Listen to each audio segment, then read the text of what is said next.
Hello students, in this video we'll discuss chapter number 4, disasters and their management. Students, in this video we are going to discuss about various natural disasters, earthquake, volcanic eruption, tsunami, drought, flood, etc. And if they are there, how we are going to manage it in a very proper way, वो भी हम यहाँ पर discuss करेंगे. We'll start video with get set section. Get set section से video को start करेंगे. Read the clues and write the names of natural disasters. What an eruption. तो क्या आ जाएगा बच्चा? volcano, volcanic eruptions. The killer waves, तो killer waves हैं tsunami. Then not a drop to drink, पीने के लिए एक बूंद पानी नहीं हो तो इस सिचुएशन को बोलते हैं drought. When the earth shakes, earthquake. ठीक है, earthquake. And water everywhere, flood. तो जब हम बोल रहे हैं व्हाट एन एरप्शन तो हम किसकी बात कर रहे हैं? वॉल्केनिक एरप्शन की बात कर रहे हैं, वॉल्केनो की बात कर रहे हैं. किलर वेव्स है tsunami, not a drop to drink, drought सूखा पड़ जाना, when the earth shakes, earthquake, और water everywhere, flood. Students, destruction के लिए रिस्पॉन्सिबल नेचर भी हो सकता है और ह्यूमन बीइंग्स भी हो सकते हैं. ठीक है बार, डिस्ट्रक्शन का मतलब क्या होता है? विध्वंस, चीज़ों का ख़त्म हो जाना, तोड़फोड़ हो जाना. तो डिस्ट्रक्शन के लिए नेचर भी रिस्पॉन्सिबल हो सकता है और ह्यूमन बीइंग्स भी रिस्पॉन्सिबल हो सकते हैं. और ऐसे डिस्ट्रक्शन को हम क्या कहते हैं? हैज़ार्ड. ठीक है, खतरा, डेंजर, रिस्क. तो भाई अगर कोई एक ऐसा हैज़ार्ड आए जिससे नंबर में लोगों की डेथ हो, प्रॉपर्टी बहुत सारी ख़त्म हो जाए, तो इसको हम क्या बोलते हैं? Disaster. The hazard that causes, वो हैज़ार्ड जिससे डिस्ट्रक्शन हो in terms of great loss of life, बहुत सारे लोगों की भी डेथ हो जाए और प्रॉपर्टी भी ख़त्म हो जाए, उसे हम क्या कहते हैं? डिज़ास्टर. ठीक है. पर स्टूडेंट्स, अगर हम थोड़ा हमारी समझदारी से काम लें तो हम जितना लॉस हुआ है उस लॉस को थोड़ा सा कम कर सकते हैं. वो कैसे कर सकते हैं हम आगे चैप्टर में पढ़ेंगे. If we take some precautionary measures, अगर हम कुछ सावधानियां पहले से रखें तो जो लॉस है लाइफ का, प्रॉपर्टी का, उसे हम रिड्यूस कर सकते हैं. इन सच अ सिचुएशन, ऐसी सिचुएशन में जो हैज़ार्ड होता है वो डिज़ास्टर नहीं बन पाएगा. ठीक है, हैज़ार्ड तो होगा पर वो डिज़ास्टर नहीं बनेगा. डिज़ास्टर हम कब बोलते हैं बेटा? उसको जब बहुत सारे लोगों की जान साथ में चली जाए, बहुत सारी प्रॉपर्टी ख़राब हो जाए, तब हम उसको क्या कहते हैं? डिज़ास्टर. ठीक है. तो हैज़ार्ड रहे, डिज़ास्टर ना बने, इसीलिए हमें कुछ प्रिकॉशनरी मेजर्स लेने चाहिए. Disaster can be classified into two types. तो टाइप में हम लोग डिवाइड कर सकते हैं डिज़ास्टर को. एक होता है नेचुरल और दूसरा है ह्यूमन मेड डिज़ास्टर. पहले हम लोग देखेंगे नेचुरल डिज़ास्टर्स को. तो वो सारा डिज़ास्टर, वो प्रॉपर्टी का लॉस, ह्यूमन बींग्स का लॉस जिसके लिए नेचर रिस्पॉन्सिबल हो, उसे हम क्या कहते हैं बच्चा? Natural disaster. जैसे अर्थक्वेक है, फ्लड है. अर्थक्वेक मतलब भूकंप, फ्लड मतलब बाढ़, ड्रॉट मतलब सूखा पड़ जाना, साइक्लोन्स मतलब चक्रवात, लैंडस्लाइड्स भूस्खलन मतलब जिस ज़मीन पे आप खड़े हो वो पूरी की पूरी धस जाए, नीचे की तरफ आ जाए, उसे क्या कहते हैं? लैंडस्लाइड्स. फॉरेस्ट फायर, ये सब क्या है? नेचुरल डिज़ास्टर है. तो वो डिज़ास्टर जिनके लिए नेचुरल फेनोमेना रिस्पॉन्सिबल हैं, जैसे कि earthquake, flood, drought, cyclone, landslide, forest fire, इसे ही हम क्या कहते हैं? Natural disaster. अब हम लोग कुछ नेचुरल डिज़ास्टर्स को डीप में पढ़ेंगे और देखेंगे कि क्या प्रिकॉशनरी मेजर्स, क्या सावधानियां हम ले सकते हैं जिससे कि हम हैज़ार्ड को रोक सकें और वो कभी भी डिज़ास्टर ना बने. हैज़ार्ड मतलब जो रिस्क, जो डेंजर उस पर्टिकुलर चीज़ से आने वाला है, पर वो डेंजर, वो रिस्क अगर हज़ारों लोगों की जान लेके जाए तो वो क्या होता है? डिज़ास्टर. तो हम कैसे रोक सकते हैं उस हैज़ार्ड को डिज़ास्टर बनने से? वो जो डेंजर है वो विध्वंस का कारण ना बने, कैसे रोक सकते हैं उसको? हम एक एक करके हर नेचुरल डिज़ास्टर को पढ़ेंगे और ये भी देखेंगे कि कैसे उसे, उसके इफेक्ट को हम कम कर सकते हैं. अब अर्थक्वेक में क्या होता है बच्चा? Sudden movements under the earth के क्रस्ट के अंदर से कुछ मूवमेंट अचानक से स्टार्ट हो जाती हैं, उससे वाइब्रेशंस आते हैं और जो अर्थ सरफेस होता है उसका एक पर्टिकुलर पार्ट शेक करने लग जाता है। ठीक है, शेकिंग समझ में आ गया ना, कांपने लग जाता है। These vibration are known as earthquake. इन्हीं वाइब्रेशंस को हम क्या कहते हैं? अर्थक्वेक। कुछ सडन मूवमेंट जो अर्थ क्रस्ट के अंदर होती है जिससे वाइब्रेशंस होने लगे, अर्थ के किसी पर्टिकुलर पार्ट पे शेकिंग होने लगे, ऐसे ही वाइब्रेशंस को हम अर्थक्वेक कहते हैं। जो प्लेस होता है जहाँ से अर्थक्वेक ओरिजिनेट होता है उसे हम फोकस कहते हैं। सपोज करो ये अर्थ है और इस प्लेस पे अर्थक्वेक ओरिजिन हुआ है तो ये हो जाएगा उसका फोकस, और इसके बिल्कुल इमीडिएट जो ऊपर पॉइंट आएगा उसे हम बोलेंगे एपी सेंटर। क्या बोलेंगे? AP centre. ठीक है बात। अब हम अर्थक्वेक के अकरेंस को डिटेक्ट कर सकते हैं एक इंस्ट्रूमेंट जिसका नाम है सिस्मोग्राफ। ठीक हुई बात। तो सिस्मोग्राफ से आप क्या डिटेक्ट कर सकते हो? Occurrence of earthquake. और जो इंटेंसिटी होती है अर्थक्वेक की उसे हम एक इंस्ट्रूमेंट पे मेजर करते हैं, वो होता है रिक्टर स्केल। ठीक है बात। रिक्टर स्केल वो स्केल है जिस पे हम अर्थक्वेक को मेजर करते हैं। The Himalayan region is earthquake prone. Himalayan region पे अर्थक्वेक फ्रिक्वेंटली आते हैं, वो अर्थक्वेक प्रॉन एरिया है। अब आपको क्या करना है अगर आपके एरिया में अर्थक्वेक आ जाए तो क्या क्या सावधानियां? प्रिकॉशन का मतलब होता है सावधानियां। तो लीव योर होम, अगर आप घर में हैं तो घर को छोड़नी फटफट, और अगर स्कूल बिल्डिंग में है तो ओपन एरिया में आ जाए। घर में है तब भी, स्कूल बिल्डिंग में है तब भी आपको कहाँ जाना है? ओपन एरिया में। Do not stand near windows, bookcases, mirror, hanging parts. समझदारी वाली बात होगी क्या कि अगर अर्थक्वेक आ रहा है, पूरी आपके आसपास का एरिया पूरा हिल रहा है और आप किसी हैंगिंग पॉट के नीचे खड़े हो, बुक केस के नीचे खड़े हो, साइड में खड़े हो, अगर बुक केस के साइड में खड़े हो तो बुक केस आपके ऊपर ही गिरेगा ना।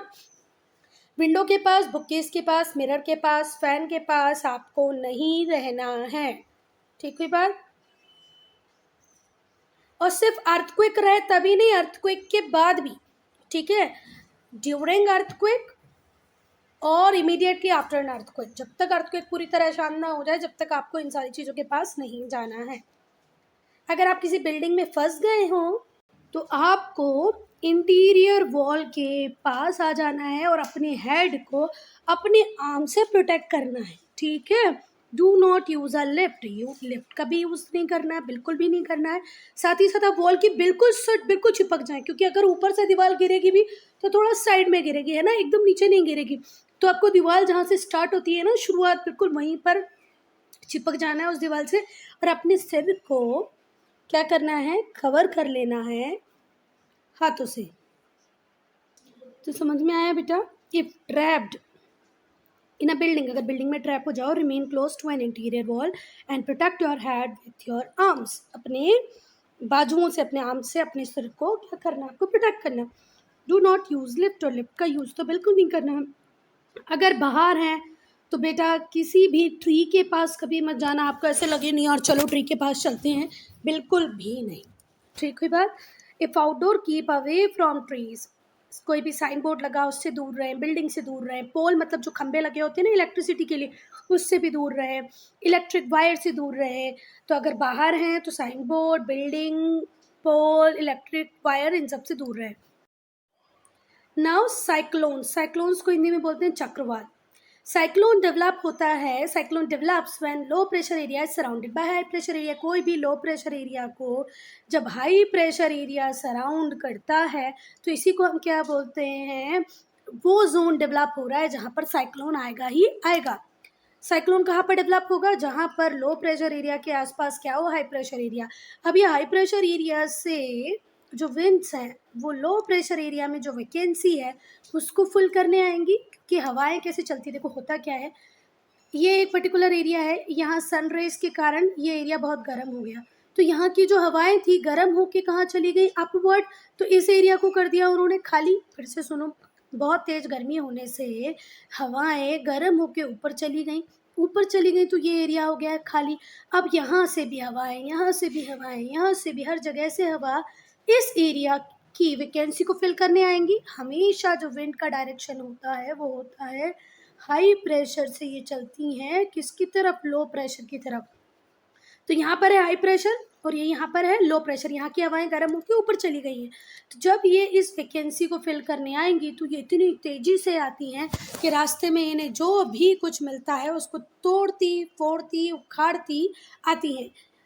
ये अप्रूट कर सकती हैं किसी पोल को, किसी ट्री को, ठीक है। Thus the winds blow towards the low pressure center at a very high speed and are destructive in nature। वो बहुत ही ज़्यादा डिस्ट्रक्टिव होती हैं नेचर में, क्योंकि उन्हें इस एरिया तक आना है, रास्ते में जो भी कुछ उन्हें रोकेगा वो उसको तोड़ती फोड़ती आएंगी। This winds are accompanied by heavy rains। ये winds हमेशा हैवी रेन भी लाती हैं। अब वो एरियाज जहाँ जो पुराने साइक्लोन के वो हैं वेस्ट बंगाल, इंडिया के वो एरियाज जहाँ पर साइक्लोन फ्रीक्वेंसी में आता है वो है वेस्ट बंगाल, ओडिशा, आंध्र प्रदेश, तमिलनाडु, पुदुचेरी, गुजरात। जो इंडियन मेट्रोलॉजिकल डिपार्टमेंट है वो कंटिन्यूस डेवलपमेंट मूवमेंट कब है कैसा है साइक्लोन का उस पर स्टडी करता रहता है। The Indian meteorological department studies the development and movement of cyclones in and around India। They send out warning message, ये टेलीविज़न के थ्रू, रेडियो के थ्रू वार्निंग मैसेज देते रहते हैं जिससे कि जो जनरल पब्लिक है वो अवेयर हो जाए कि भाई आप साइक्लोन आने वाला है। और इनका बेसिक पर्पस किसको अलर्ट करना होता है बच्चों, फिशरमैन को, ठीक है, क्योंकि सबसे ज़्यादा लॉस में साइक्लोन में रहते कौन ही है बच्चों, फिशरमैन। सी पोर्ट्स, एयरपोर्ट्स, फिशरमैन, इन सबको अलर्ट वार्निंग जारी कर देता है इंडियन मेट्रोलॉजिकल डिपार्टमेंट, जो कंटिन्यू स्टडी करता रहता है साइक्लोन की, उनके डेवलपमेंट की, उनके मूवमेंट की। अब क्या सावधानियां आपको रखनी है बेटा जब साइक्लोन आए, तो आपको वेदर बुलेटिन को रेगुलरली सुनना है, भले ही रेडियो पर सुनो या टेलीविज़न पे। Do not venture into the sea venture बिल्कुल भी ना करें। Keep phone number of hospital, police, help agencies, relative, friend handy, और अपने रिलेटिव्स का आसपास हॉस्पिटल, पुलिस, हेल्प एजेंसीज, इन सब का नंबर अपने पास आपको रखना चाहिए, ठीक कोई बात। नाउ फ्लड्स, बाढ़, ये तो इतना कॉमन है कि हम सब ने देखा ही है, ठीक कोई बात। फ्लड्स जनरली आती हैं कब, जब हम होती है हैवी रेनफॉल, ठीक है। जो मोस्ट कॉमन फॉर्म है, टाइप है फ्लड का, वो हम देखते हैं किस फॉर्म में, रिवर बैंक्स पे। जब रिवर्स हैवी रेन के थ्रू पूरी भर जाती हैं तो उनका पानी नियर बाय सराउंडिंग एरिया में आ जाता है, ठीक है बात। जब रिवर ओवरफ्लो हो जाएंगी अपने बैंक्स, बैंक्स मतलब जैसे ये नदी का किनारा होता है, अब ये अगर ये पूरा भर जाएगा तो ये जो पानी है ये सिटीज़ में भी आने लग जाएगा। During rainy season and the river water spread over the surrounding land. Rainy season में जो रिवर का वाटर है पूरी सराउंडिंग लैंड में पूरे तरीके से भर जाएगा। इंडिया में जो मेन सीजन होता है फ्लड का वो रेनी सीजन ही होता है, जून टू सितंबर। कब से कब तक बाढ़ आती है, जून टू सितंबर। फ्लड्स बहुत ज़्यादा फ्रिक्वेंट है कहाँ पर, नदर्न प्लेन्स में, बिहार है, यूपी है, उत्तराखंड है, वेस्ट बंगाल है, इवन उड़ीसा है, ठीक है। यहाँ पर बहुत फ्रीक्वेंसी में क्या आती है, रेनफॉल, फ्लड्स, रेनफॉल नहीं फ्लड, सॉरी रेनफॉल नहीं flood. Floods are more frequent in the plains of northern India than in the southern India. Southern India में फ्लड की इतनी प्रॉब्लम नहीं है बेटा, कहाँ पर ज़्यादा है, नदर्न इंडिया में। फ्लड से भी बहुत ज़्यादा लॉस होता है, प्रॉपर्टी का भी और ह्यूमन लाइफ का भी, सबका, ठीक है। Flood can cause damage to life, life भी जाती है, हमारी प्रॉपर्टी भी ख़त्म हो जाती है, नष्ट हो जाती है, लाइफ गई, प्रॉपर्टी गई, क्रॉप गई। क्रॉप जो इस साल आपने स्टोर करके रखी वो भी चली जाती है, जो खेतों में वो भी चली जाएगी। अगर खेतों में पानी भर जाएगा तो ऑब्वियस सी बात है वो जो क्रॉप आपने ग्रो की है वो ख़राब हो जाएगी। आपने घर में जो स्टोर करके क्रॉप रखी है अगर उसको प्रॉपर स्टोर नहीं किया और अचानक से फ्लड आ जाए तो वो भी ख़राब हो जाएगी, ह्यूमन बीइंग भी जाएंगे और प्रॉपर्टी भी जाएगी। जो सेंट्रल वाटर कमीशन CWC है वो फ्लड के अकरेंस को इंडिया में फोरकास्ट करती है। Central water commission CWC now क्या सावधानियाँ, क्या प्रिकॉशंस रखनी है आपको फ्लड्स के अगेंस्ट में। फर्स्ट एड किट रेडी होना चाहिए आपके पास। डायरिया और स्नैक बाइट के लिए मेडिसिन होनी चाहिए। देखो जब बाढ़ आती है ना बच्चा, तो बहुत सारे स्नैक्स भी अपने बिलों से, अपने घर से निकल के, मतलब उनका जो भी जहाँ वो रहते हैं वहाँ से निकल के ओपन एरियाज़ में आ जाते हैं, ठीक है, हमारे घरों तक पहुँच जाते हैं। तो स्नैक बाइट के लिए आप मेडिसिन रखो। साथ ही साथ डायरिया, वो गंदा पानी पीने से हमारी बॉडी में डायरिया की प्रॉब्लम हो जाती है, तो उसकी मेडिसिन रखो। फर्स्ट एड किट को रख के रखो। Radio, torch, match box. Radio अपने पास रखो, टॉर्च रखो, मैच बॉक्स रखो, मतलब माचिस, कैंडल्स, कैंडल को क्या बोलते हैं, मोमबत्ती, माचिस, टॉर्च, रेडियो, स्पेयर में बैटरीज, क्योंकि एक बार जो बैटरी डाली वो ख़त्म होगी ना, तो स्पेयर में बैटरीज ये सब अपने पास आपको रखना चाहिए। फ्रेश वाटर का एडिकेट स्टॉक आपके पास हो। ड्राई फूड, वो फूड जो जल्दी 1-2 दिन में ख़राब नहीं होने वाला होता, जैसे बिस्किट्स हो आपके पास, नमकीन हो आपके पास, ठीक है, सूखा नाश्ता आपके पास बहुत सारा होना चाहिए। और फ्रेश वाटर का स्टॉक होना चाहिए। अगर फ्रेश वाटर का स्टॉक नहीं रहेगा तो वही गंदा पानी पियोगे और प्रॉब्लम में आ जाओगे। Yes, drink only boiled water and eat only freshly cooked food. मतलब ताज़ा बनाया हुआ खाना ही खाएं और पानी उबाल के पिए। नाउ ड्रॉट्स, ये भी एक बहुत बड़ी समस्या है भाई। एक्सट्रीम शॉर्टेज जब पानी की हो जाए, जब एक्सट्रीम शॉर्टेज हो जाए वाटर की, ठीक है, अब वो किस वजह से हो सकती है, वो इसी वजह से होगी कि वहाँ पर रेनफॉल बहुत कम या हो ही नहीं हो। तो जब बहुत ज़्यादा पानी की कमी हो जाए उस एरिया में, जिस एरिया में बारिश हुई ही नहीं है, तो उसी को हम क्या कहते हैं, ड्रॉट, ठीक है।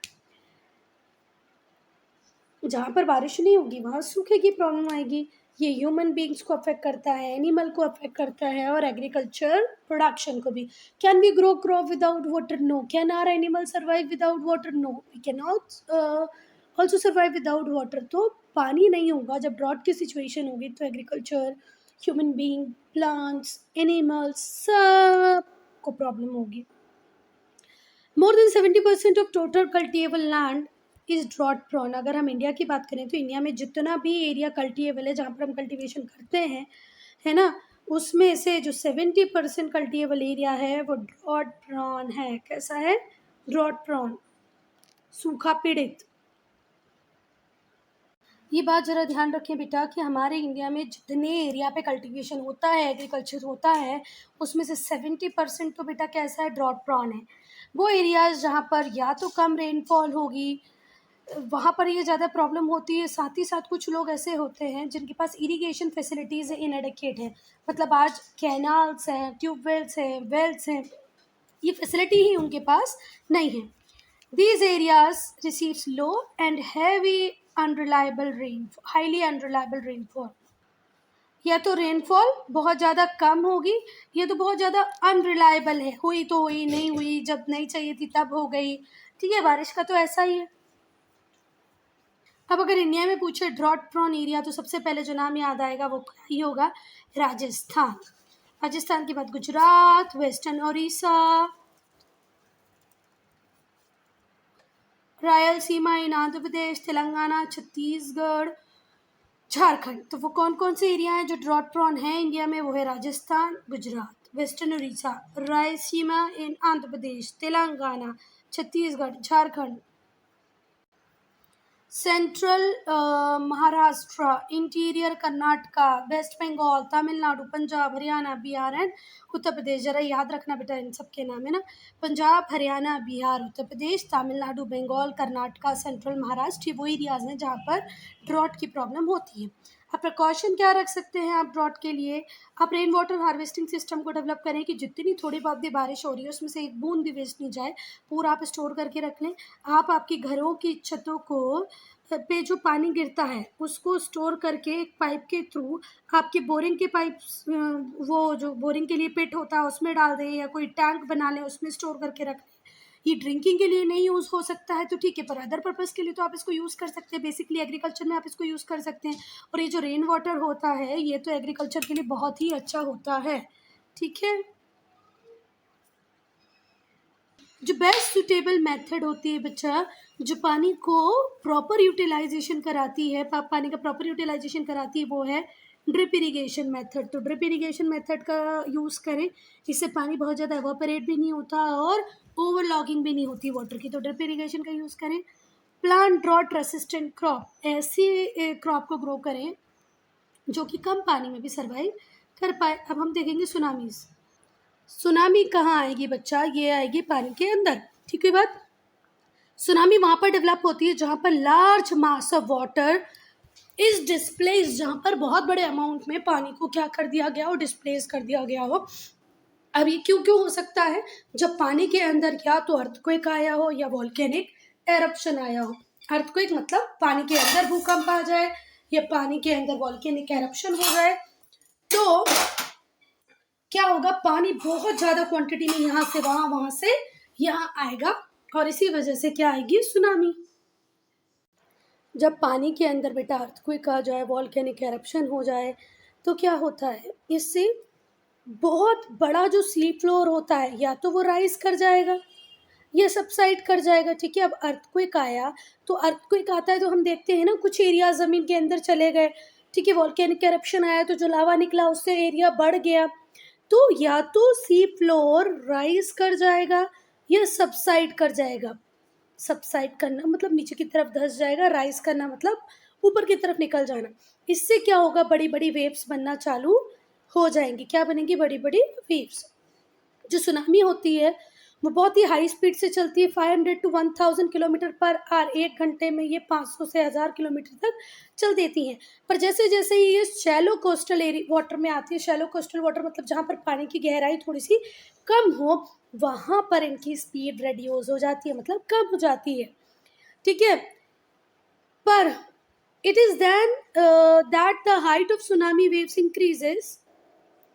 जब सुनामी कोस्ट पे पहुंचने वाली होती है तो ये पानी की बड़ी दीवार की तरह दिखती है, ठीक है। शैलो वाटर में आने से इसकी स्पीड कम हो जाती है, पर जो वेव्स होती हैं वो इंक्रीज हो जाती हैं। जब सुनामी कोस्ट पे, मतलब कोस्ट क्या होता है, जैसे ये हमारा इंडिया है तो ये वाला, ये इसको हम बोलते हैं कोस्टल एरिया। जब सुनामी यहाँ तक पहुंच जाती है बेटा, तो यहाँ पर ये ऐसे दिखती है बड़ी दीवार की तरह, किसकी तरह, पानी की दीवार की तरह। जो फास्ट मूविंग वेव होती हैं वो घरों को, दूसरे स्ट्रक्चर को, जो भी कुछ कोस्टल एरिया में होता है उसको पूरा ख़त्म कर देती है।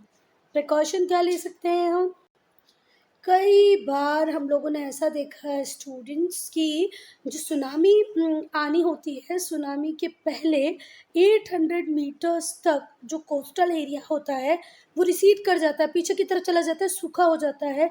तो आपको उस टेम्पररी ड्राई एरिया में नहीं जाना है, क्योंकि सी वापस से बहुत तेज़ी से आ सकती है, ठीक है। अब हम लोग पढ़ रहे हैं प्रिकॉशन अगेंस्ट सुनामी। तो पहला प्रिकॉशन हमने पढ़ लिया कि कितनी बार सुनामी आने के पहले पानी 800 मीटर तक अंदर चला जाता है। आप सोचोगे अरे वाह, चलो अब ये ड्राई एरिया, हम यहाँ पर खड़े होते हैं, अंदर की तरफ आ जाते हैं, तो ऐसा नहीं करना बेटा, पानी बहुत तेजी से वापस आएगा थोड़ी ही देर में।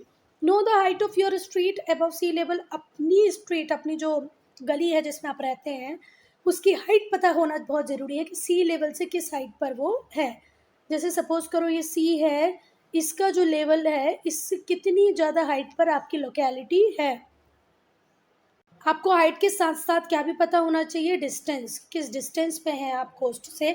जो एरिया होते हैं जो लेस देन 10 मीटर्स होते हैं और कोस्ट के 2 किलोमीटर में हो, कोस्ट के 2 किलोमीटर में भी, और जो आपकी हाइट है वो 10 मीटर से भी कम होगी। सी लेवल से अगर आपके लोकेलिटी की हाइट 10 मीटर से कम है और आप 2 किलोमीटर के एरिया में ही रहते हो कोस्टल प्लेन में, तो बहुत डेंजर है कि आपको सुनामी बैडली हिट करेगी ही करेगी।